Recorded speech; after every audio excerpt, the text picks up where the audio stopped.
CTV News with Sarah Freemark.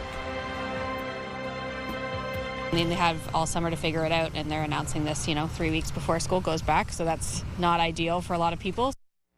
Parents left wondering what if school buses aren't on the road in Grey Bruce in the fall.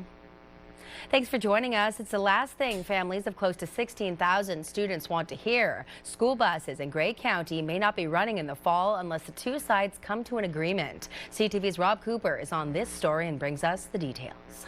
Thousands of young students in Grey Bruce may not have a school bus available to get them to and from school come September, and parents are fearing the worst. It makes it harder for everybody. Yeah, like finding childcare and getting him to school on time and everything like that. It's a pain. You're hoping for the best. Absolutely. The 6 school bus companies that transport students to and from schools in the region are without a contract with the province, and that could force parents to find their own way to get their young ones to class. We're calling on the province to get back to the negotiating table. The executive director of School Bus Ontario says the province originally offered a 0% pay increase for 1 year. That was followed by a second offer that was turned down. The offer was a take it or leave it offer. The operators felt it didn't cover their costs, so here we are at an impasse. An impasse with just weeks to go before school resumes. School Bus Ontario says operating costs have gone up by 71% and they need a substantial pay increase to cover those expenses. It says if a new contract is not reached by Friday, buses will not be on the road for the first day of school. The previous contract expired in June. It's a stress for a lot of parents for sure. I don't know how people will manage to get their kids to school if they don't get it sorted out before school starts. The Blue Water District School Board says in a statement that it remains hopeful it will reach a fair agreement with school bus operators. Talks are ongoing between all parties and have continued this week, and we believe there is a path to secure reliable transportation for this school year at the negotiating table. It goes on to say it sent out notice yesterday because it wanted to be transparent with families about the risk that bus service may not be available for all students at the start of the school year. We recognize and understand the challenges this presents. This is going to be substantial for families having to drive to and from school every day, maybe twice a day, find carpools. All of these things are going to be disrupted, not to mention field trips and sports and whatnot. So about 16,000 students on some 308 bus routes could be affected if a deal isn't reached by the first day of school. Parents are being encouraged to make alternate plans just in case. Rob Cooper, CTV News, Meaford. Another OPP officer from our region is facing sexual assault charges. The SIU reporting today it has reasonable grounds to believe that Sergeant Blake Hamilton from Southern Georgian Bay OPP committed criminal acts against a Tay Township woman this past December. Those allegations were brought forward to the SIU back in late February. Sergeant Hamilton has been charged with 2 counts of sexual assault and 2 counts of breaching trust. He was arrested this morning and released on several conditions, notably that he avoids contact with the affected person. Sergeant Hamilton is scheduled for a court date in Midland on September 10th. 2 people are facing charges after shooting guns toward a neighboring property in Dufferin County. OPP received numerous calls on August 9th, just before 3 p.m., about multiple guns being shot on a vacant property in the area of Highway 10 in the township of Melancton. When officers arrived, they found 5 people, 2 of whom admitted to firing the guns. They then spoke to the people who reported hearing gunshots and bullets whistling overhead. Between the Dufferin property and a home in Brampton, police seized numerous firearms, hundreds of rounds of ammunition, and a knife. A 31-year-old from Brampton has been charged with careless use of a firearm and possession of prohibited ammunition, and a 32-year-old also from Brampton with careless use of a firearm. There will be a new leader setting the political tone in Orillia. With only days remaining to file an application to run, the picture is becoming more clear as to who will be running in the Sunshine City. For that story, let's go to CTV's Luke Simard. He's been following that and joins us live tonight with more. Luke. Well, Sarah, some familiar names will headline the ballot in Orillia, and they will soon hit the campaign trail to win over your vote. This plate will have a new name etched in come October 26. The Orillia Council chambers will be filled with a new council and a new mayor, as Dominic Isaac is not running again. 2 current councillors, Whitney Smith and Janet Lynn Durnford, are looking to change seats. When I realized that Dawn wasn't running again, I realized that this was my time. So I'm excited to have put my name in and to be able to represent not only the female voice, but the younger generation. She adds that the next term will be important for the growth of the city and collaboration is key. We want to work together with council, with the chamber, with county, with the province and the federal government. I want to see the right jobs and infrastructure coming to Orillia. I want to see stable incomes and pensions and salaries. Smith says she is ready to listen and lead Orillia through the next municipal term. Somebody who listens, somebody who acts, can make concrete decisions, and that's absolutely me. I have 20 years experience in the business world, so leadership is something that is very well known to me. But a familiar name has generated some buzz in town. Former Mayor Steve Clark entered the race last week. He served 2 terms as mayor from 2015 to 2022 and did not seek a 3rd term. After a short break, he is ready to be back in the spotlight. My passion hasn't gone away. I'm still excited for our city. I believed in it when I moved here 33 years ago, and I hope to believe in it. I will believe in it for my remaining decades. Adding, he says he is ready to help Orillia with their projects on the horizon. One is Lakehead University, our wonderful post-secondary institution, a brand new hospital. And what do we do with the existing hospital site, I think, is almost as important as moving the other projects forward. CTV News did reach out to mayoral candidate Durnford, who was not available for comment today in time for deadline. The deadline to add your name to the ballot is August 21st at 2 p.m. and the residents of Ontario will head to the polls on October 26th. Sarah? That's our Luke Samard reporting live. Now let's go ahead and take a look at the Barrie mayoral race. At this point, current Mayor Alex Nettle was the first to enter the race back in May. The ballot is rounded out by Tanya Sari, Kay Sayre, and Russell Tighe, who officially put his name on the ballot at the end of last week. Colby. Now, what on earth is on your head? It's a hat. It's a sun hat. Mm-hmm. You need a sun hat. You need a fun sun hat on a day like today. Yeah, it's fun. It's fun. It's hot. It's hot. It's a hot hat. It's not that hot out here. It's very comfortable out here, but I thought I'd spice things up and talk fun hat. Yes, let's talk about first weather. From fun hat to first weather. Brought to you by the GravelDrivewayGuy.com, your local gravel driveway expert. Sarah, 24 gorgeous degrees out here. Winds are light out of the south, 9 kilometers now. Their gusts as high as about 25 a little later on. The temperature outside your door, is it a fun temperature? Well, it's this fun summer temperature, I should say. Let's take a look at it right now. Here we go. 26 degrees is what we're coming in at Owen Sound right now. 25 in Parry Sound, 24. Lovely degrees in Gravenhurst. Call it 24 in Newmarket, 25 in Alliston, and 26 degrees in the Big Smoke, Toronto. Is that the hot spot? Well, that no it sound. It looks like this, ladies and gentlemen, is radar satellite images. And what do we got coming here on the left? A little system rolling in, little active weather, if you will. And coming up, ladies and gentlemen, Jason Wilson, pardon me, longtime viewer. Birthday today. Happy birthday to you. And you've got wall-to-wall sunshine today. Tomorrow, maybe not wall-to-wall. I'll let you know for all you celebrating a birthday or just celebrating tomorrow, whatever it might be. Maybe it's a hat. I'll let you know what you can look forward to. I'll let come up in a few minutes' time. Back inside, Sarah. Jason shared with me, Casey, that he is your biggest fan, so that certainly means a lot. Thank you, Casey. Back to our top news headlines. Emergency crews were called to help a stranded hiker on a Clearview Township trail. This was last night. According to the township's fire department, the hiker had climbed a 50-foot rock formation in Osprey Heights and couldn't get down. The fire chief says the high-angle rope rescue took nearly 2 hours because the hiker was deep into the trail network and multiple rope systems were needed. Because the call came in just before sunset, the township's fire chief adding that the darkness made things even more challenging, but no injuries were reported. There were also no injuries in a Collingwood garage fire this morning. Collingwood fire crews were called to a home on Beechwood Road at around 8 a.m. These photos sent in by the town's deputy fire chief show the thick smoke rising from the property. He says it started in an attached garage, but the cause at this point still not known.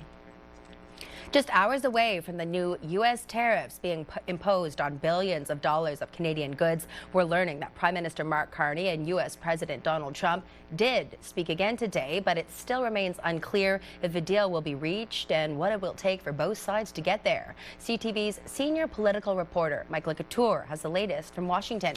Mike. Yesterday, there was a lot of action when you consider there was an hour and 45-minute meeting between both sides of negotiators that included U.S. Commerce Secretary Howard Lutnick. But today, it's been extremely quiet outside the offices of U.S. Trade Representative Jameson Greer. While Canada is looking to get sectoral tariffs removed on steel, aluminum, and lumber, the tariffs on autos seem to be one of the most significant roadblocks to these negotiations. Right now, it's a 25% tariff on all non-American parts in those cars that are going into the United States. Sources are telling CTV News that while the Canadians want that number to go down to 10%, one American source says they might be willing to settle on 12.5%. Also new today, the U.S. Chamber of Commerce published a statement advocating for an end to this trade dispute.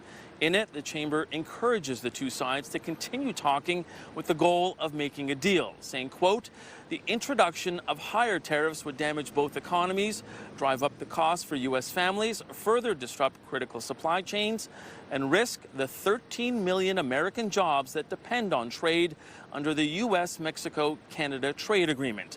Some of the people who were around that table for that negotiation say it's getting difficult to see how we can come to a deal because of how dug in the Americans are on sectoral tariffs. It's not so much about getting a win for Canada, it's about surviving the damage being inflicted by Donald Trump and limiting the damage. We've got to ride out the next 2.5 years of this president. We're never going to get to a great place on trade with this president. He likes his tariffs. So the goal is limiting damage. Just how much damage Canada can limit remains to be seen as the clock continues to tick towards that midnight deadline. Mike Lecouteur, CTV News, Washington.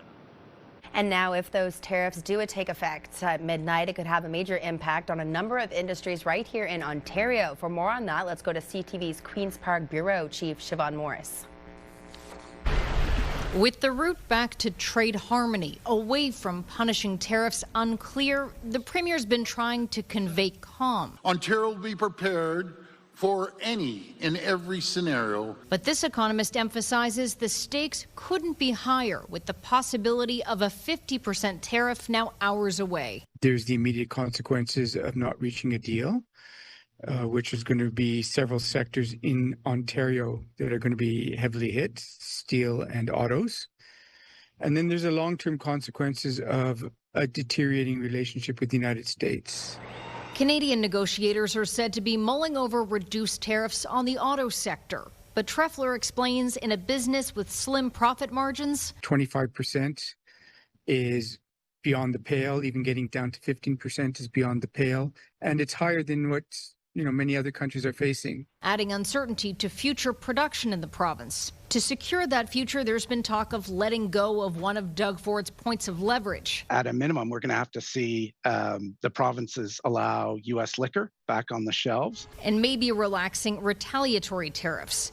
Those kinds of leaks about options are encouraging to at least one observer. This is typically what you see before a deal emerges, and sometimes it's darkest before the dawn in these circumstances. Siobhan Morris, CTV News, Toronto. The federal government announcing a $1.7 million investment today to support economic development in Parry Sound, Muskoka. The funds are coming from the Federal Economic Development Agency for Northern Ontario, or FEDNOR, which is led by Minister Patty Hajdu. Her office says the investment will support 5 projects up north in advanced manufacturing and innovation. The recipients are Connor Industries, Loft House Manufacturing, Muskoka Aurora, Keystone Granite, and the Muskoka Community Land Trust. Hajdu emphasized that these projects will position the North as a manufacturing leader in the face of tariffs and economic uncertainty.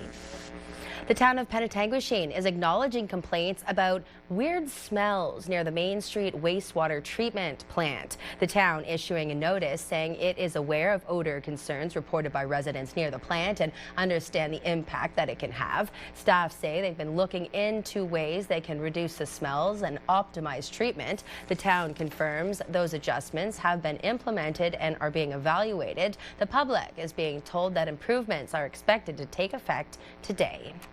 Finally, a local veteran known for creating a flag he hopes will soon be the national sign for those those who served our country had it on display outside Barrie Police Headquarters today.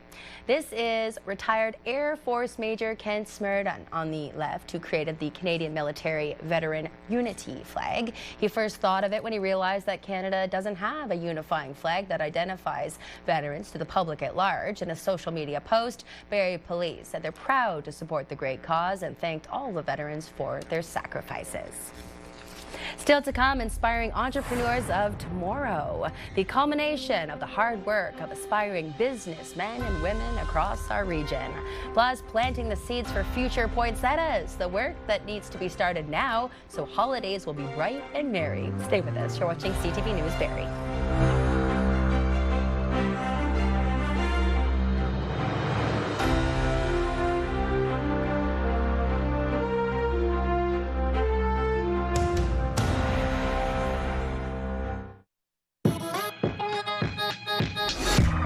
Every summer, our community comes together, where rhythm resonates throughout the city and creativity fills the air.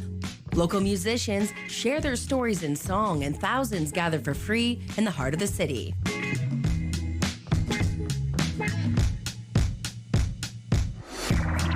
Presented by Paul Sadlin Motors, the Troubadour Festival, where arts, culture, and our community come alive in downtown Barrie.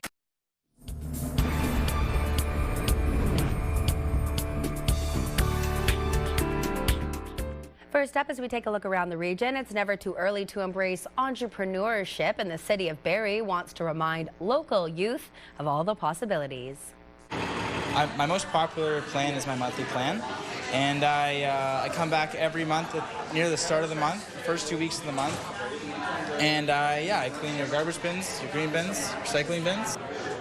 That's a look at the Summer Company Student Showcase at the Sandbox Center, hosted by the Small Business Center of Barrie, Simcoe County, and Orillia. 12 budding business people between the ages of 15 and 29 were chosen to launch and work on their concept with resources and support throughout the summer.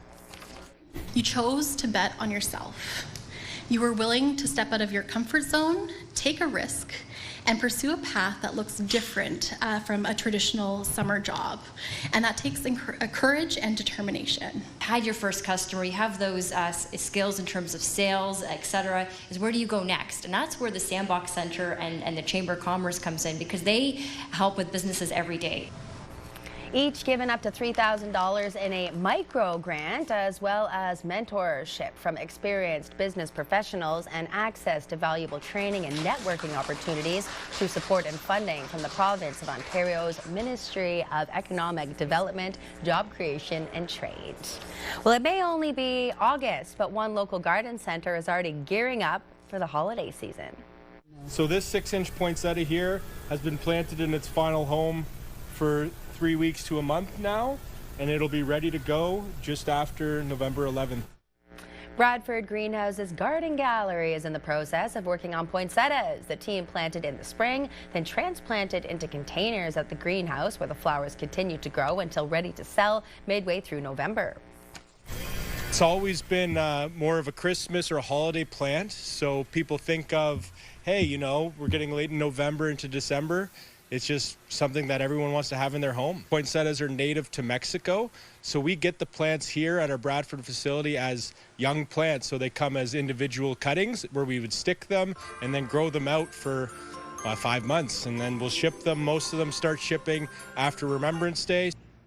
I love the sound of Christmas music or holiday music, even if it is August. Bradford Greenhouse says it has special poinsettia programs with local schools and organizations to do fundraisers ahead of Christmas. Francesca Viscardi is quickly making a name for herself in the art world with appearances at a number of popular art exhibitions. What's astonishing to many is the incredible fact she has no formal training, but she has had training. No, just YouTube videos and TikToks. Francesca features much of her work as a content creator too, taking her audience along on adventures that could be about an art residency or a work in progress. While successfully showing at Toronto's Artist Project in the spring, she learned of her acceptance at another prestigious show that you can be a part of.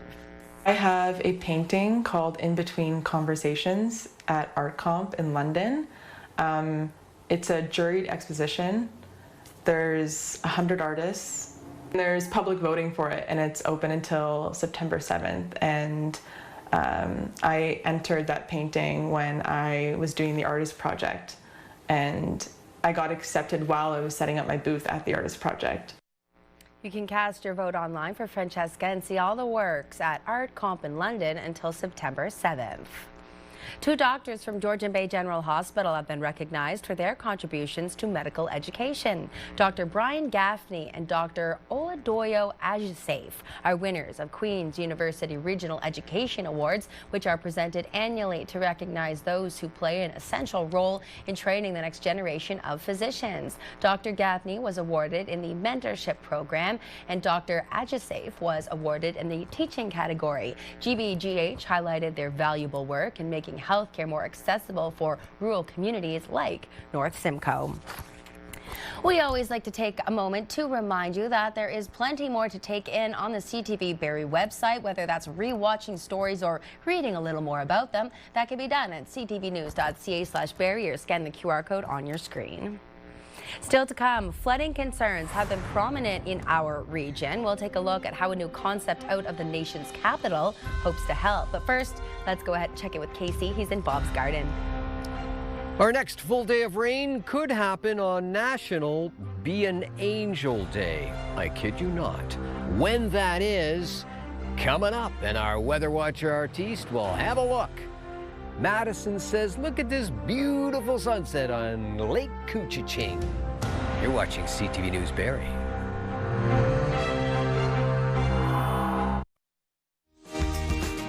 Hi, it's Martin and Steph from Bounce 104.1. And this week on the show, we're giving away tickets to see the Road Apples at Casino Rama Resort. So make sure you're listening Monday to Friday from 5:30 to 10 for your chance to win.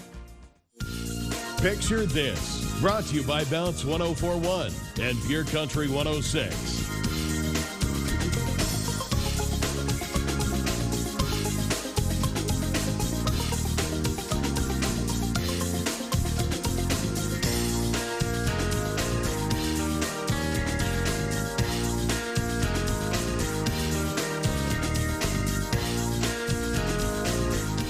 We are celebrating summer vacations this week here on CTV Barrie. So whether it's local or abroad, please do keep those memories coming. Picture this at ctv.ca. Casey, we're talking about it being National, what day was it?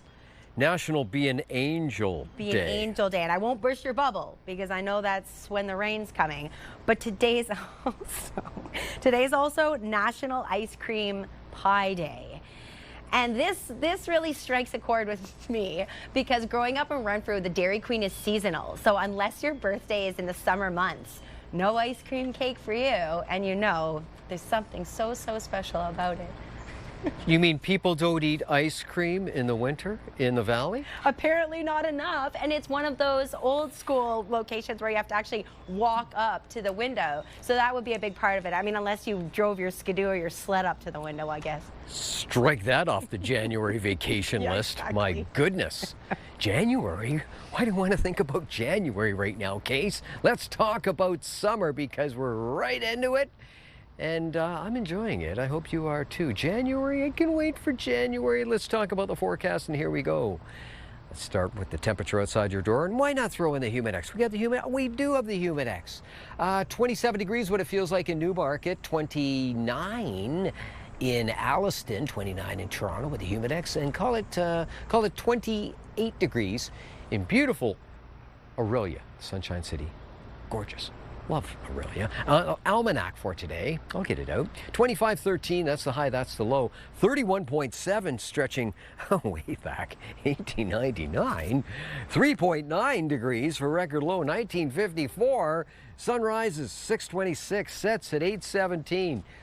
13 hours and 50 minutes of daylight. Thank you, Adam, for rolling that forecast radar. And here comes the rain, but it doesn't last long. Look how quickly that's moving. That's clearly not Be an Angel Day, is it?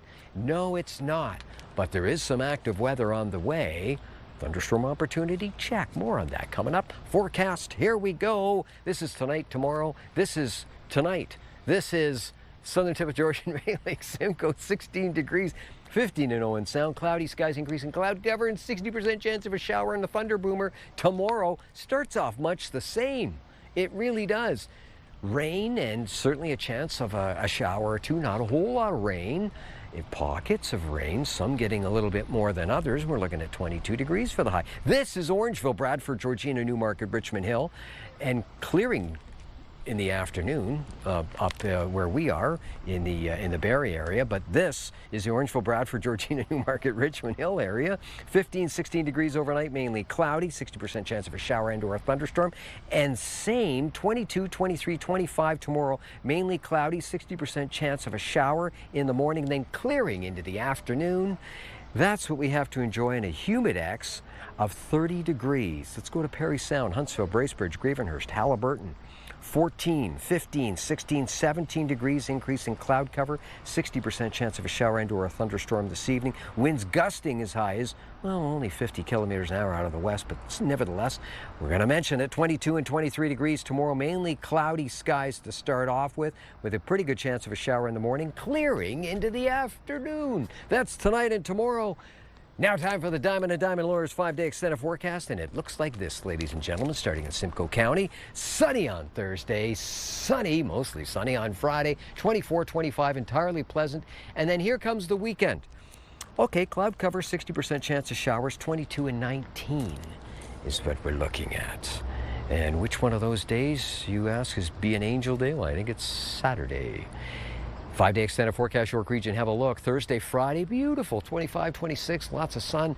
Saturday and Sunday, well, anything but angelic, one might say. You're looking at 60% chance of showers both Saturday and Sunday under cloudy skies. This is Muskoka, Perry Sound, Halliburton. Same pattern, you say? Let's have a look.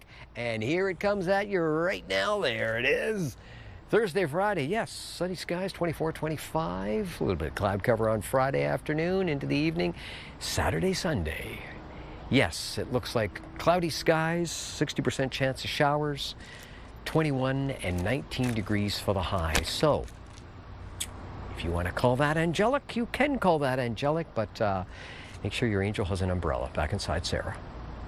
Thanks, Case. Let's talk wildfires now as dozens continue to burn in northern Ontario. We've got the latest numbers. As of 7:05 last night, there were 82 active in the northwest region. 7 of those were considered out of control. The Ministry of Natural Resources also says there were no new wildfires confirmed, but a restricted fire zone remains in effect in the region because of the increased fire activity and high to extreme fire hazard. Meanwhile, in the northeast, there were 42 active fires as of 6 p.m. One was not under control. No new wildfires were confirmed in that region by the MNR.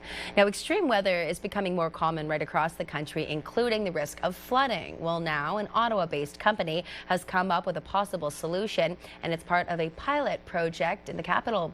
CTV's Kimberly Johnson reports.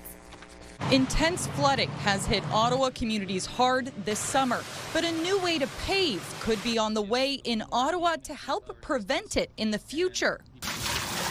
It's called permeable pavement. Here, you see a bucket of water quickly absorb into it at the EV charging stations at the Ottawa airport. It absorbed 18 liters of water in 32 seconds through less than 1 square foot of surface area. The pavement, made by Pure Pave Technology, an Ottawa-based company. CEO Taylor Davis says during a storm, the specialized pavement allows the ground to act like a sponge instead of relying on drains. When you have a storm system that's essentially full during these rain events, that's when we're starting to see flooding. That's when we have nowhere for the water to go. With the permeable pavement, that moves through it. And then eventually it moves into the ground itself. That's where it gets absorbed. And the idea is to hopefully bypass the sewer systems altogether. The City of Ottawa is using the permeable pavement in a pilot project. Strips will be placed along Anna Avenue and Crown Crescent near Carling and Fisher. The first of its kind in Canada. While other permanent pavement systems exist, Pure Pave Technology says this one is unique as it's made to work in colder climates. Councillor Devine says permeable pavement is being adopted in New York City, but here it's a first in Canada. I hope now that we scale up and we do a lot more of this, because Ottawa's vulnerable wards, including my own, are being hit time and time again. And frankly, we could never afford to increase the size of our sewer systems. The pilot project launches in the fall. Kimberly Johnson, CTV News. Coming up next here on CTV Barrie, from homelessness to mental health, could a provincial state of emergency make the difference? Barrie Mayor Alex Nuttall will join us in studio with more on that and strong words from the Human Rights Commissioner. That's next.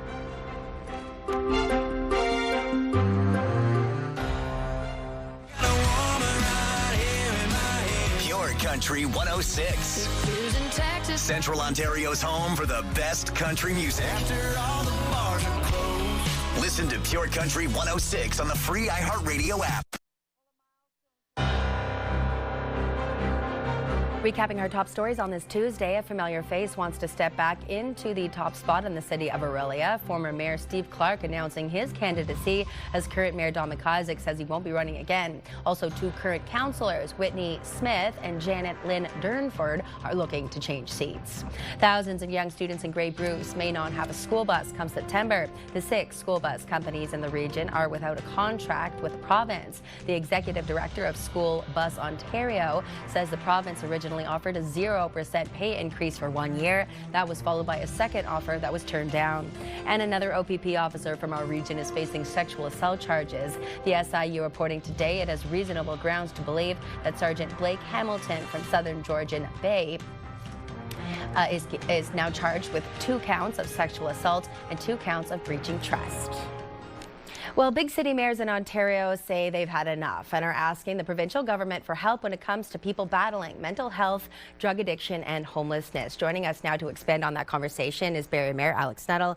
Nice to see you. Yeah, thanks for having me in. One push to create a provincial state of emergency. If that were to happen, what would that unlock and how would that help the people of Barrie?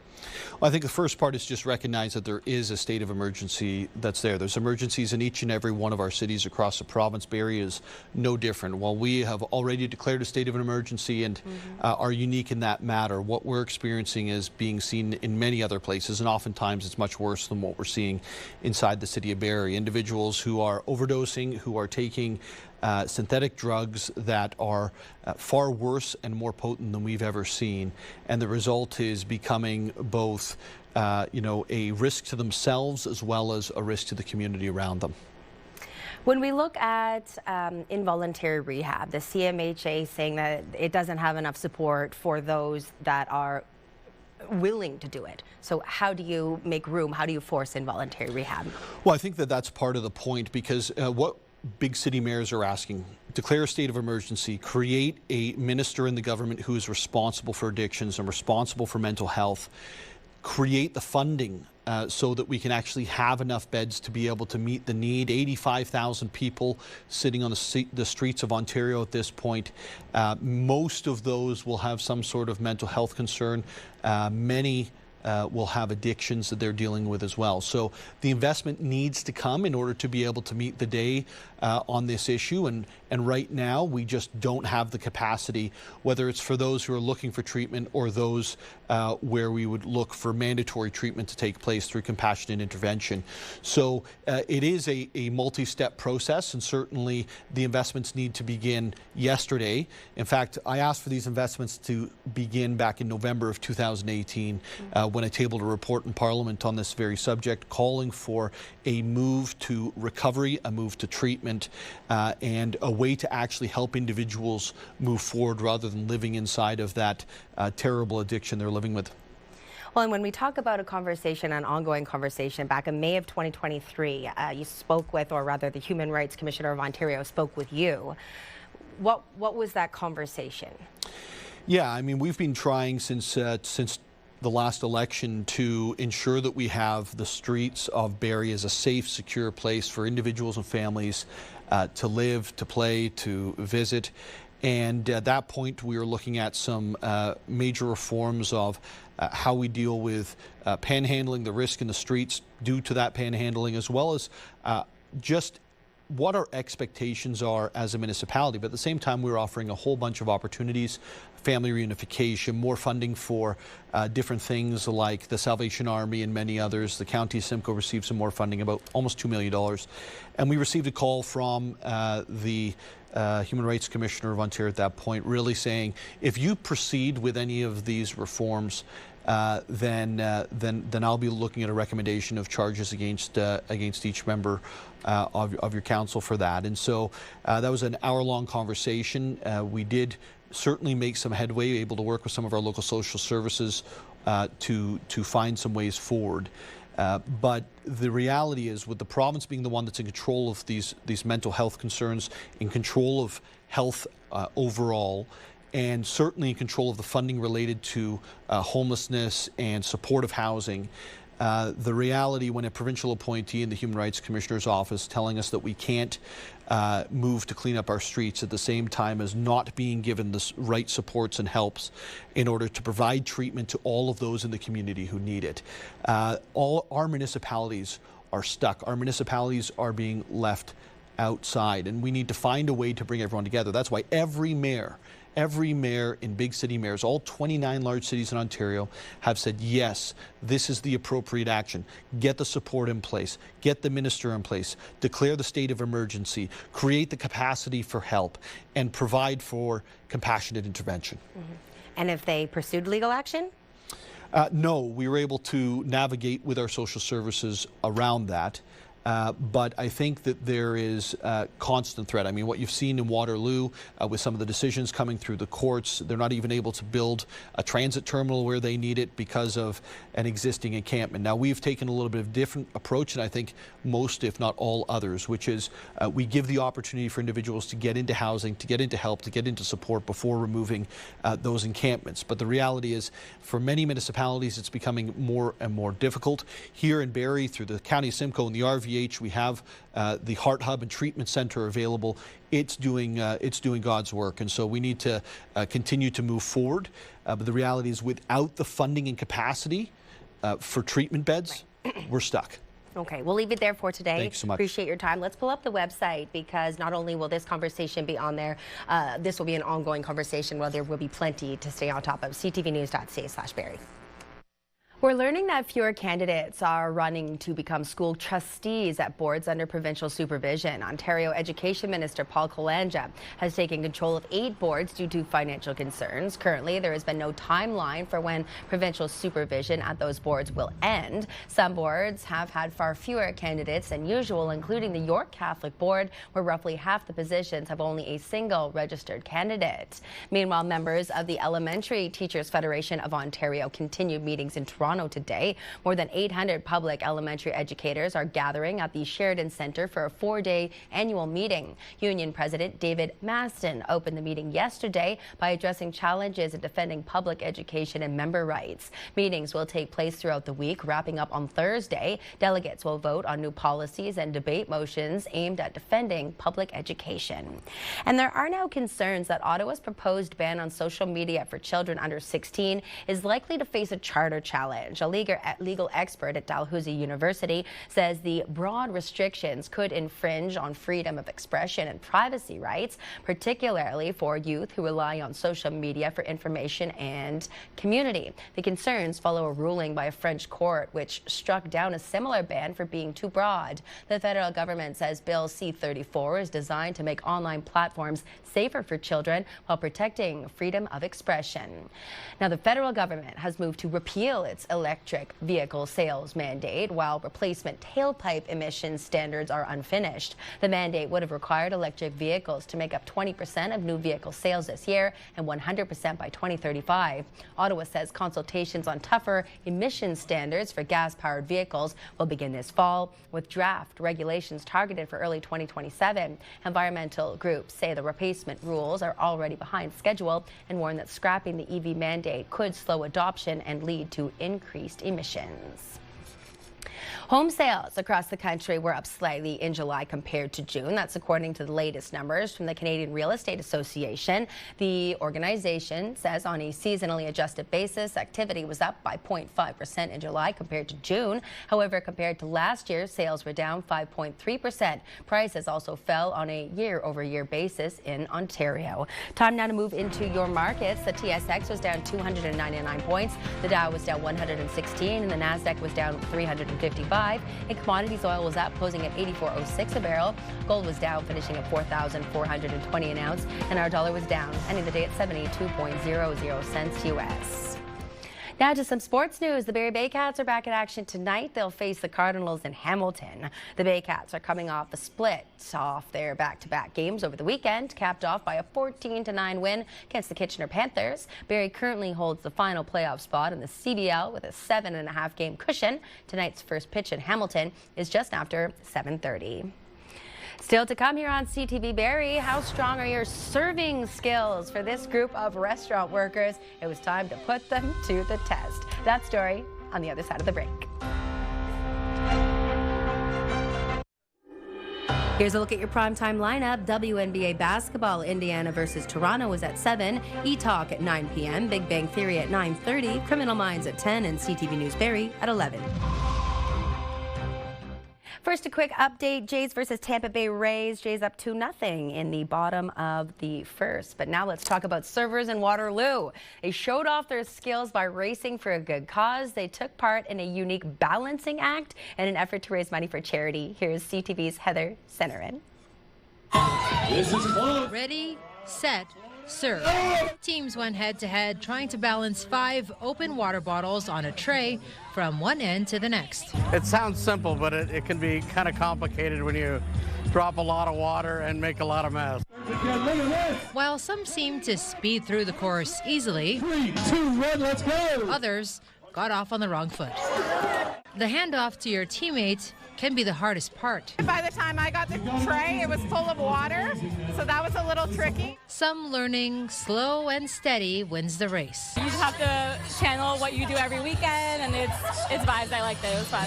It's a tradition that's been going on for about 25 years. It started with just a few teams, and this year there's 23. The teams are made up of servers from Waterloo Region and surrounding areas, meaning Ethel's Lounge was bustling with supporters for the event. It's a camaraderie thing and hanging out with other people in the industry, raising money, having fun, make their boss buy them some drinks. And it's all for a good cause. We have the food bank, the Waterloo Region Food Bank, as a sponsor that we're going to get donations for and try and help out. We switch it up every year. Each bar or restaurant raising money in their own way before the competition. We only knew that we were coming here about 3 days ago, but our regulars are really awesome, and they were giving us handouts. This year, they raised about $18,000, which will provide 36,000 meals for families in need. Proving that the hospitality industry in Waterloo Region really knows how to deliver, even under pressure. Heather Centerin, CTV News, Waterloo.